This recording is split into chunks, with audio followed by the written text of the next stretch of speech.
నమస్తే అండి. నేను వాణి. నా ఛానల్ ఫస్ట్ టైం చూస్తుంటే ప్లీజ్ సబ్స్క్రైబ్ చేసుకోండి, లైక్ చేసి షేర్ చేయండి. స్టోరీ ఎలా ఉందో తప్పకుండా కామెంట్ చేయండి. సినిమా హాల్‌లో నేను 10థ్ క్లాస్ చదివే నా కూతురి ఫ్రెండు ఒక అబ్బాయితో క్లోజ్‌గా ఉండడం చూసి నివ్వెరపోయాను. కోపంగాను, అసహ్యంగాను ఉంది ఆ చిన్న పిల్లని గురించి ఆలోచిస్తుంటే. కానీ ఆ అమ్మాయిని ఒకడు బెదిరిస్తున్నాడని తెలిసి తల్లిని కాకపోయినా ఒక తల్లిలాగా సహాయం చేయాలి అనుకున్నాను. అసలు జరిగిన కథ ఏమిటో వినండి. ఇంటర్వెల్‌లో ఒక్కసారిగా హాల్‌లో లైట్లు వెలిగాయి.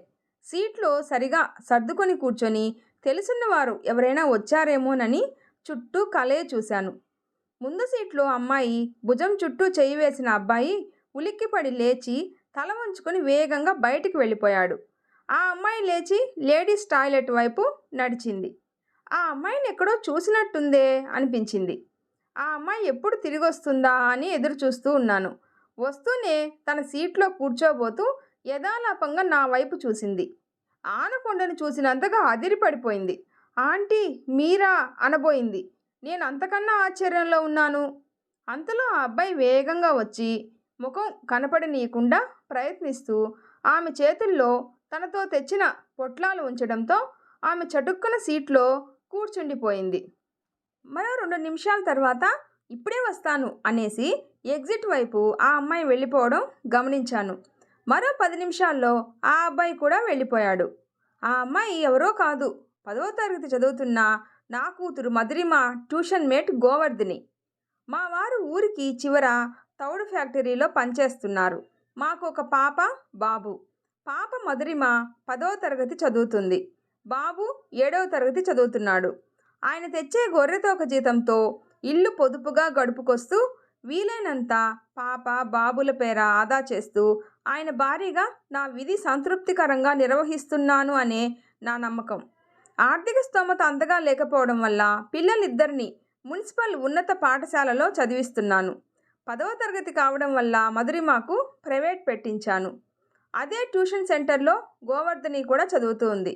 వాళ్ళది చాలా డబ్బున్న కుటుంబం అని విన్నాను. చాలా ఖరీదైన దుస్తులే వేసుకుని వస్తుంటుంది. వాళ్ళ ఫాదర్ టెండర్ బిజినెస్ చేస్తారట. ఎదుటివారిని ఆకర్షించడం కోసం అన్నట్టుగా గారంగా మాట్లాడుతుంది గోవర్ధని. మగపిల్లలను కవ్వించడం కోసమే అన్నట్టుగా ఉంటాయి ఆమె చూపులు. మధురిమతో మొట్టమొదటిసారి గోవర్ధని మా ఇంటికి వచ్చినప్పుడు నా కూతురు ఎటువంటి స్నేహాలు పడుతుందో తెలుసుకోవడం కోసం ఆప్యాయంగా మాట్లాడాను. అదే నేను చేసిన తప్పు అనిపించింది. ఆ అమ్మాయి ప్రతిరోజు ట్యూషన్కి వెళ్ళే వంకతో మా ఇంటికి వచ్చేది. ప్రతి క్షణం నన్ను, నా ప్రతి కదలికని గమనించేది. నేను మధురిమను తయారు చేస్తున్నంతసేపు నాకు తోచిన మంచి విషయాలు చెప్తూ ఉండడం నాకు అలవాటు. భయం చేతనో తప్పదనో మధురిమ అన్నీ వింటుంది, ఆచరిస్తుంది కూడా. నేను మధురిమను అడుగుతూ ఉంటాను, ఏరా కన్నమ్మ, అమ్మ క్లాస్ పీకుతుందేమిటి అనుకుంటున్నావా అని. అమ్మా, నువ్వు ఏం చెప్పినా ఏం చేసినా నా మంచి కోసమే కదా, నాకది క్లాస్ పీకడం ఎలా అనిపిస్తుంది అంది ఒకసారి. పుత్రికోత్సాహంతో నా కూతురిని గాఢంగా ముద్దు పెట్టుకున్నాను. అది ఆ గోవర్ధని కళ్ళల్లో పడనే పడింది. నేను మధురిమ ఎక్కడున్నా అక్కడికి బిరబిరా వచ్చేస్తూ ఉంటుంది గోవర్ధని. ఏమిటే అలా కొయ్యబొమ్మలా ఉండిపోయావు అడిగింది మధురిమ. నువ్వు ఎంత అదృష్టవంతురాలివే అంది. ఎందుకో ఆ అమ్మాయి కళ్ళు చెమర్చాయి. అది కనిపించనీయకుండా, సారీ ఆంటీ, ట్యూషన్కి ఇప్పటికే ఆలస్యం అయిపోయింది అని మీ అనుమతి తీసుకోకుండా మీ బెడ్రూమ్లోకి వచ్చేశాను. వెరీ సారీ, రావే తొందరగా అని మధుని చేయి పట్టుకొని తీసుకొని పోయింది. నేను బెడ్ మీద కూలబడ్డాను. ఆ అమ్మాయి నాకు సారీ చెప్పడానికి కారణం ఉంది. మా ఇంటికి వచ్చిన మొదటి రోజుల్లో నేను ఎంతో అందంగా, పద్ధతిగా సర్దుకున్న ప్రతి బొమ్మను దాని స్థానంలో నుంచి తీసేసి అటు ఇటు తిప్పి చూసేస్తూ, ఈ బొమ్మ బాగుందే, ఎక్కడ కొన్నారు అంటూ తను చూపించిన ప్రవర్తనకి నాకు ఒళ్ళు మండుకొచ్చి కయ్యమన్నాను. నా పద్ధతి, అభిమతం వివరించి చెప్పాను. అప్పటినుంచి నేను, నా ఇల్లు ఆ అమ్మాయికి అపురూపమైన వస్తువులమైపోయాం. విశాలమైన పెద్ద కళ్ళతో, సూటిగా గుచ్చుకునే చూపులతో నన్ను, నా చేతలను పరిశీలిస్తూ ఉంటుంది. ఎందుకలా పరిశీలిస్తావు అడిగేశాను ఓసారి. ఏమీ లేదు ఆంటీ, ఏమీ లేదు తలదించుకుంది. పర్వాలేదమ్మా చెప్పు, నేనేమీ అనుకోను అన్నాను అనునయంగా. మీరు ఏ అలంకరణ లేకుండానే ఇంత అందంగా ఉంటారు. అందమైన రూపం, రూపానికి తగ్గ మాట, మాటలకు తగ్గ మీ వ్యక్తిత్వం నాకు చాలా ఇష్టం. అందుకే మిమ్మల్ని ఎంతసేపు చూసినా తనివి తీరదు అంది గోవర్ధని. పిల్లలకు టీనేజ్ అత్యంత కీలకమైనది. ఈ విద్యార్థి దశలో ఎంత ఎక్కువ విజ్ఞానాన్ని గ్రహించి మీ బుర్రలో భద్రపరుచుకుంటే అంత మంచిది. అందుచేత సమయం వృధా చేయకుండా అన్నీ పరిశీలిస్తూ ఉండాలి. తెలియని విషయాలు తెలుసుకుంటూ ఉండాలి. నన్ను చూసి నీ సమయం వృధా చేసుకుంటున్నావెందుకు చెప్పు అని తేలిగ్గా నవ్వేశాను. ఆ తర్వాత ఆ అమ్మాయిలో కొంచెం మార్పు వచ్చింది. 10వ ర్యాంకు దాటి ఉండే ఆ అమ్మాయి చదువులో 10 లోపు ర్యాంకులోకి రావడమే దానికి కారణం. ఆమెలో ఆ మార్పుకి నేను చాలా సంతోషించాను. కానీ ఇంతలో ఇదేమిటి? ఏదేమైనా రేపు ఆ అమ్మాయి ఇంటికొచ్చినప్పుడు విషయం తేల్చేయాలి అనుకున్నాను. నేను ఊహించినట్టుగానే మరునాడు గోవర్ధని ట్యూషన్కి వెళ్ళేటప్పుడు మధురిమ కోసం రాలేదు. ఉదయం పిల్లల్ని ఆయన్ని పంపించి బట్టలన్నీ ఉతికి ఆరేశాక మధురిమ పుట్టినరోజు డ్రెస్ మీద మగ్గం వర్క్ చేస్తున్న పని మొదలు పెడదాము అని అనుకున్నంతలో తలుపు చప్పుడైంది. వెళ్ళి తీశాను. ఎదురుగా గోవర్ధని. స్కూల్కి వెళ్ళలేదా? ఏంటి ఇలా వచ్చావు అడిగాను పదునైన స్వరంతో. గోవర్ధని బెరుకు కళ్ళతో చూసింది. ఆంటీ, మీకు ఓ విషయం చెప్పుకోవాలి. దయచేసి కోప్పడకండి. ఈ విషయంలో మీరు తప్ప నాకు సహాయం చేసేవాళ్ళెవ్వరూ లేరు అంది కన్నీళ్లతో. ఒక్క క్షణం ఆలోచించి లోపలికి రా అన్నాను. హాల్లో కూర్చున్నాక ఇప్పుడు చెప్పు అన్నాను తీక్షణంగా. ఇంతకాలం నా కూతురితో తిరిగిన అమ్మాయి ఈమెనా అని అనిపించింది. మీరలా సూటిగా చూస్తే నాకు భయం ఆంటీ. మీతో మనసు విప్పి చెప్పుకోలేను అంది కన్నీళ్లు బుగ్గల మీద జారిపోతుండగా. విషయం రాబట్టడం కోసమైనా తప్పదు కదా అని కంఠంలో మృదుత్వం పలికిస్తూ పర్వాలేదు, భయపడకు, చెప్పమ్మా అన్నాను లాలనగా. ఒక్కసారిగా కుర్చీలో నుంచి లేచి నా కాళ్ల ముందు నేల మీద కూలబడి వెక్కి వెక్కి ఏడవసాగింది గోవర్ధని. నాకు చాలా చిరాకు అనిపించింది. కారణం, పట్టుమని 16 ఏళ్ళు కూడా లేని ఆ పెళ్లి కాని అమ్మాయి శరీరాన్ని ఒక కుర్రాడి చేతులు తడిమాయి అని కంపరంగా అనిపించింది. అయినా సహనంగానే భరించాను. చూడు వర్ధిని, విషయం చెప్పకుండా ఇలా బాధపడటంలో అర్థమే లేదు. వెళ్ళి ముఖం కడుక్కునిరా అన్నాను. తనను తాను సంభాళించుకొని సారీ ఆంటీ అని వెళ్ళి ముఖం కడుక్కొని వచ్చింది. ఈ విషయం ఇంట్లో తెలిస్తే నన్ను చంపేస్తారా ఆంటీ? మధు పట్ల మీరు చూపించే అమ్మ ప్రేమ అంటే నాకెంతో ఇష్టం. జ్ఞానం వచ్చాక మా అమ్మ ఒక్కరోజు కూడా నాతో అలా ప్రవర్తించిందే లేదు. ఎంతసేపు నగలు, చీరలు, షోకులు, చేతిలో పుష్కలంగా డబ్బు ఉంచుకోవడం, వీటికే ప్రాధాన్యత ఇస్తుంది. నాకు ఖరీదైన బట్టలు కొంటుంది, రకరకాల డ్రెస్సింగ్ సెట్స్ కొంటుంది. వారానికోసారి తనతో బ్యూటీ పార్లర్కి కూడా తీసుకువెళ్తుంది. వద్దమ్మా, నాకు ఇష్టం లేదు, క్లాసులో అందరూ నన్ను వెక్కిరిస్తున్నారు అన్నాను. నోరు మూసుకో, మన స్టేటస్కి తగ్గట్టు ఉండాలి, తెలిసిందా అని తిట్టింది. అలా రోజు నలుగురిలో ప్రత్యేకంగా కనపడేలా తయారు చేసి పంపిస్తూ ఉంటుంది. ట్యూషన్ అయిపోయాక మధురిమాను మీ ఇంటి దగ్గర దించి వెళ్తుంటే నెల రోజుల నుంచి ఒక అబ్బాయి నా వెంట పడుతున్నాడు. ఒకరోజు నా సైకిల్కి అడ్డంగా వచ్చి సైకిల్ ఆఫ్ చేసి, నువ్వు నాకు నచ్చావు, మన ఇద్దరం కలిసి టిఫిన్ చేద్దాం, వస్తావా అన్నాడు. రాను అన్నాను. నువ్వు రాకపోతే ఈ కత్తితో పొడుచుకుని చచ్చిపోతా అని చాకు చూపించి బెదిరించాడు. అలా 10 రోజుల నుంచి వాయిదా వేసుకుంటూ వస్తున్నాను. నిన్న ఉదయం రోజు దాటవేస్తున్నావేంటి? నువ్వు నన్ను ప్రేమించడం లేదా అని అడిగాడు. నేను సమాధానం చెప్పలేదు. ఈవేళ కనుక నువ్వు రాకపోతే నా చావుకి కారణం నువ్వే అని కాగితం రాసిపెట్టి చచ్చిపోతా అని జోబులో నుంచి అలా రాసిన కాగితాన్ని విప్పి చూపించాడు. ఏం చేయాలో అర్థం కాక సరే పద అన్నాను. ఇప్పుడు కాదు, మధ్యాహ్నం స్కూల్ ఎగ్గొట్టొచ్చేయి, సినిమా హాల్లో టిఫిన్ చేద్దాం అన్నాడు. సినిమా హాల్లో టిఫిన్ ఏంటి అని అడిగాను అర్థం కాక. యాహూ అని అరిచి, సినిమా హాల్లో క్యాంటీన్ ఉంటుందిలే అనేసి వెళ్ళిపోయాడు. హాల్లో లైట్లు తీసేయగానే నా భుజం చుట్టూ చేయి వేశాడు. నాకు ఒక పక్క కంగారు, భయం, ఒళ్ళంతా చెమటలు పట్టేశాయి. ఏవేవో చేయబోయాడు. ప్రతిసారి అతని చెయ్యి తీసేసే ప్రయత్నం చేశాను. నాకెన్నో విధాల నచ్చ చెప్పాలని చూశాడు. నా ముఖం తన వైపుకు తిప్పుకొని బలవంతంగా ముద్దులు పెట్టుకున్నాడు. ఇదే టిఫిన్ అంటే, నువ్వే చేయనివ్వడం లేదు అన్నాడు. నా అదృష్టం బాగుండి ఇంతలో లైట్లు వెలిగాయి. అతను గబగబా బయటికి వెళ్ళిపోయాడు. నేను టాయిలెట్కి వెళ్ళి వస్తూ మిమ్మల్ని చూశాను. నా పై ప్రాణం పైనే పోయింది. అతను వచ్చాక ఇప్పుడే వస్తాను అని చెప్పి పారిపోయి ఇంటికి వచ్చేశాను. ఈవేళ ట్యూషన్కి వెళ్తే ఖచ్చితంగా వెంటపడి అడుగుతాడు అని భయపడి అమ్మకు కడుపు నొప్పిగా ఉంది, మాత్రలు తెచ్చుకుంటాను అని చెప్పి మీ దగ్గరకు వచ్చాను. ఇది ఆంటీ ఒట్టు జరిగింది. ఈ సమస్యను మా అమ్మతో చెప్పుకునే ధైర్యం నాకు లేదు. మీరైతే అర్థం చేసుకుంటారని మీతో చెప్పుకుంటున్నాను అంది చేతుల్లో ముఖం దాచుకొని ఏడుస్తూ. నా కళ్ళ పడ్డావు కాబట్టి నా ముందు పెట్టావు, లేదంటే వాడు ఎలా అంటే అలా చేసేదానివే కదా అన్నాను తీవ్ర స్వరంతో. ప్లీజ్ ఆంటీ, నేను చేసింది తప్పే, నన్ను క్షమించండి అంది వెక్కుతూ. నాలో కోపాన్ని అణుచుకునేందుకు 5 నిమిషాలు మౌనంగా ఏదో ఆలోచిస్తున్నట్టు ఉండిపోయాను. అది కాదమ్మా, నిన్ను బాధ పెట్టాలి అన్నది నా ఉద్దేశం కాదు. నీలో లొంగిపోయే బలహీనత చూసి వాడు నిన్ను వశపరుచుకొని మరో 10 మంది స్నేహితులకు చెప్తాడు. అప్పుడు నీ పరిస్థితి ఏమిటి? మగవాడికి లొంగిపోయే బలహీన మనస్తత్వం ఆడదానికి ఉన్నంతసేపు మోసపోయిన ఆడవాళ్ళు వెలిసిపోయిన బొమ్మల్లా సమాజంలో ఉంటూనే ఉంటారు. స్త్రీ తన ఆత్మాభిమానాన్ని ఎట్టి పరిస్థితుల్లో చంపుకోకూడదు. అదే సమయంలో ఆత్మస్థైర్యం పెంచుకోవాలి. నీ సమస్యకు 2 పరిష్కారాలు. నిన్ను నేను నమ్ముతున్నాను. వాడు ఫోన్ నెంబర్ ఇచ్చాడా?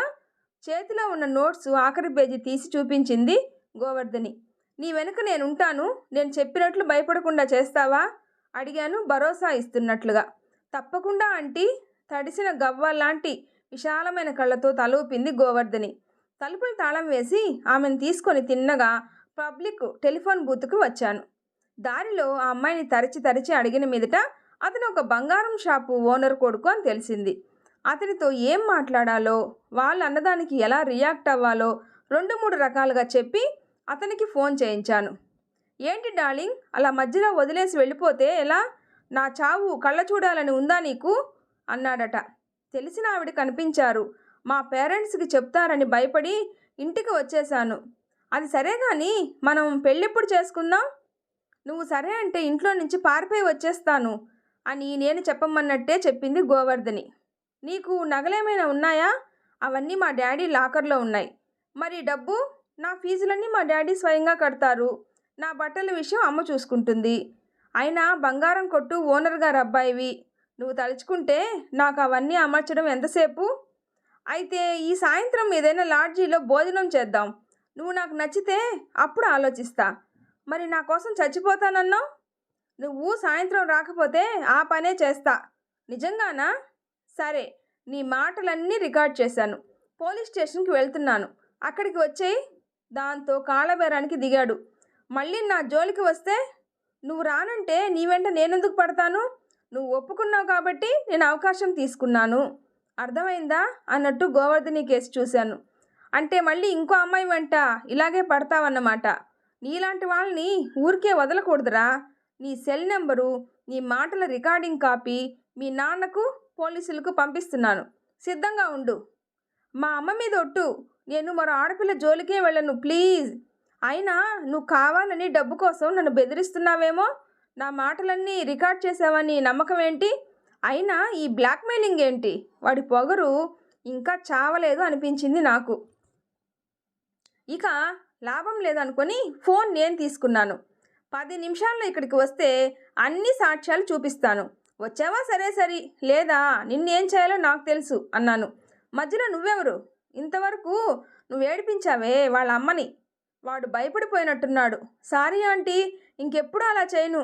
మా అమ్మ మీద ఒట్టు, నన్ను వదిలేయండి ప్లీజ్. మా నాన్నకి చెప్తే నా చెమడాలు తీసేస్తాడా ఆంటీ, ప్లీజ్ ఆంటీ అని ఏడ్చినంత పనిచేశాడు. ముందు నువ్వు ఈ పబ్లిక్ టెలిఫోన్ బూత్ దగ్గరికి రా, లేదా నేను మీ షాపుకి రానా గదమాయించాను. వస్తున్నానంటీ, వచ్చేస్తున్నా ప్లీజ్. అంతవరకు మీరు అక్కడే ఉండండి. 8 నిమిషాల్లో సైకిల్ మీద వచ్చేశాడు. సైకిల్ని నేల మీదకు అలాగే వదిలేసి అటు ఇటు చూసి నెమ్మదిగా దగ్గరగా వచ్చి గోవర్ధనిని చూసి, సారీ ఆంటీ, ఇంకెప్పుడు మీ అమ్మాయి జోలికే రాను, నన్ను నమ్మండి అన్నాడు. నా కాళ్ళ మీద పడి చటుక్కున లేచిపోయి తలదించుకున్నాడు. నా కాళ్ళ మీద కాదు, మా అమ్మాయికి సారీ చెప్పి కాళ్ళ మీద పడు అన్నాను మరింత కఠినంగా. సారీ సిస్టర్, నన్ను క్షమించు అన్నాడు గోవర్ధని కాళ్ళ ముందు. అప్పుడు పైకి లేపి కాలర్ పుచ్చుకొని, నిన్న టిఫిన్ చేసావు, ఈవేళ సిస్టర్ అయిపోయిందా అని చెయ్యెత్తాను. వాడు తప్పించుకొని నేల మీద పడేసిన సైకిల్ తీసుకొని పరుగో పరుగు. చూసావా, అందితే జుట్టు, అందకపోతే కాళ్ళు. ఇది మగాడి నైజం, అర్థమైందా అన్నాను గోవర్ధనితో. మీ రుణం ఎలా తీర్చుకోవాలో తెలియట్లేదా ఆంటీ అంది ఆరాధనా భావంతో చేతులు జోడించిన గోవర్ధని. అప్పుడే పూర్తవలేదు, పద అని ఆమె వెన్ను తట్టి రెండో పరిష్కారం దిశగా కదిలాను ఆమెతో. మేము గోవర్ధని ఇంట్లో అడుగు పెట్టేసరికి వాళ్ళ అమ్మగారు టీవీ చూస్తూ ఉన్నారు. గోవర్ధని నన్ను ఆమెకి పరిచయం చేసింది. ఆవిడ నన్ను చూస్తూనే నొసలు చిట్లించి టీవీ వైపు ముఖం తిప్పుకొనే అడిగింది, ఏమిటి ఇలా వచ్చారు? ఆవిడను కనీసం నన్ను కూర్చోమని కూడా అనలేదు. నేనే ఆమె ఎదురుగా కూర్చొని జరిగినదంతా చెప్పాను. మేము వాడితో ఫోన్ మాట్లాడిన విషయం మాత్రం తప్ప. అంతే, ఆవిడ పెనం మీద ఆవగింజలా ఎగిరి పడింది. మా పిల్ల బాగోగులు మేము చూసుకోగలం, అయినా మీరెవరు మా ఇంటికి వచ్చి మా పిల్ల మీద నేరాలు చెప్పటానికి? ఏదో మా అమ్మాయి కాస్త అందంగా ఉంటుంది కాబట్టి వెనకాల పడి ఉంటాడు, దానికే మీరు మా ఇంటికి వచ్చి రాద్ధాంతం చేయాలా? అయినా నీకేం పోయే కాలమే? బయట తప్పుడు పనులన్నీ చేసి వచ్చి అలగా జనాన్ని ఇంటి మీదకు దెబ్బలాటకు తీసుకొస్తావా? ఆ పోయేదేదో ఆ వెదవుతోనే పోకపోయావా పీడ పోయేది? శని విరగడైపోను. అటు మీ నాన్న, ఇటు నువ్వు నన్ను ఏడిపించుకొని తింటున్నారు. నా వెధవ బతుక్కి సుఖం లేకుండా చేసేస్తున్నారు. ఇదంతా నా కర్మ అని నుదురు కొట్టుకుంటుంది చేత్తో. అది కాదమ్మా, మీరు అనవసరంగా నువ్వు మాట్లాడకు. వెంటనే వెళ్ళు ఇక్కడి నుంచి. నా కూతుర్ని ఎలా అదుపులో పెట్టుకోవాలో నాకు తెలుసు. దాదాపుగా అరిచినంత పని చేసింది ఆవిడ. ఏకవచన ప్రయోగం చేస్తూ నేను ఆవేశపడలేదు. ఆవిడ మనస్తత్వం అంచనా వేసుకుంటూ గోవర్ధనికి చెప్పి బయటికి వచ్చేశాను. అంతే, ఆ మరునాటి నుంచి నేను మళ్ళీ గోవర్ధనిని ఆ ఊళ్ళో ఉండగా చూడనే లేదు. దాదాపు 12 ఏళ్ల తర్వాత మధురిమ MBA పూర్తి చేసి ప్రైవేట్ సెక్టార్లో ఉద్యోగం చేస్తుంది. అల్లుడు సాఫ్ట్వేర్ ఇంజనీరు. కొత్తగా పెళ్ళైన 6 నెలల తర్వాత మొదటిసారి హైదరాబాద్కి వాళ్ళ ఇంటికి వచ్చాము నేను, ఆయన. సుల్తాన్ బజార్లో నేను మధురిమ షాపింగ్ చేస్తూ ఉండగా, అరే ఆంటీ మీరేనా? మధురిమ అని చూసి నన్ను గుర్తుపట్టి ఆప్యాయంగా భుజం మీద చేయి వేసి అడుగుతున్న గోవర్ధనిని గుర్తుపట్టలేకపోయాను. గోవర్ధని అరవిరిసిన ముద్ద మందారంలా ఏ మేకప్ లేకుండా సరళంగా కనిపిస్తుంది. మరీ చూడాలి అనిపించేలాగా ఉంది. తాను ఆంధ్ర బ్యాంకులో క్యాషియర్గా చేస్తుందంట. వాళ్ళ ఆయన GPOలో పనిచేస్తున్నారట. 2 పిల్లలంట. వాళ్ళ నాన్నగారు టెండర్ బిజినెస్ దెబ్బతినడంతో మానసిక వేదనతో గుండెపోటు వచ్చి మరణించారంట. వాళ్ళ అమ్మగారు తన దగ్గరే ఉంటుందంట. ఒక్కసారి ఇంటికి వచ్చి వెళ్ళమని బలవంతం చేసింది గోవర్ధని. సరేనని నేను, మధురిమ తనతో వాళ్ళ ఇంటికి వచ్చాం. నేనే లక్ష్మీరాజ్యం గారిని పలకరించాను. ఆవిడ నిలువెల్లా కదిలిపోయి, నన్ను క్షమించండమ్మా, మిమ్మల్ని చాలా ఘోరంగా అవమానించాను అంది రుద్ధమైన కంఠంతో. అయ్యయ్యో, ఎంత మాట, మీరు అలా అనకూడదు అన్నాను. లేదమ్మా, ఈవేళ నా బిడ్డ జీవితం బాగుంది అంటే కారణం మీరు. కన్నంత మాత్రాన అందరూ అమ్మలు కాలేరు.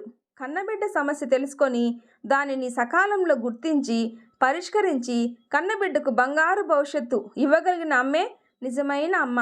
అటువంటి అమ్మకు ప్రతిరూపం మీరు.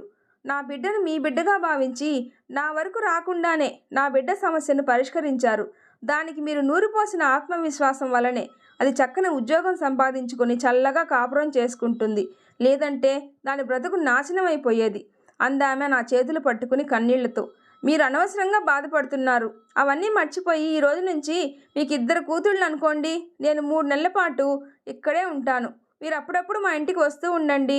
నేను వస్తుంటాను, సరేనా అన్నాను. ఆమె కన్నీళ్లు తుడిచి తప్పకుండా అని ఆమె నన్ను మృదువుగా కౌగిలించుకుంది. ఆంటీ, అమ్మ చెప్పింది అక్షరాలా నిజం. ఒక దీపం మరో దీపాన్ని వెలిగించడం అంటే ఇదే. దానికి మీరు నిలువెత్త సాక్ష్యం. అటువంటి మీకు ఈ చిరుకానికి అందజేసేలా చేయమని ఆ భగవంతుడిని రోజు ప్రార్థించుకుంటాను. ఇన్నాళ్లకు ఆ దేవుడు నా మొర ఆలకించాడు. మీరు మధురిమకే కాదు, నాకు కూడా అమ్మే అంటూ వద్దన్న ఒక బంగారపు ఉంగరాన్ని నా చేతి వేలికి తొడిగి నమస్కరించింది. నేను చిరునవ్వుతో ఆమె తల నిమిరి తృప్తిగా ఆశీర్వదించాను. నా వీడియో లైక్ చేసి షేర్ చేయండి, సబ్స్క్రైబ్ చేసుకోండి. స్టోరీ ఎలా ఉందో తప్పకుండా కామెంట్ చేయండి. Thanks for watching.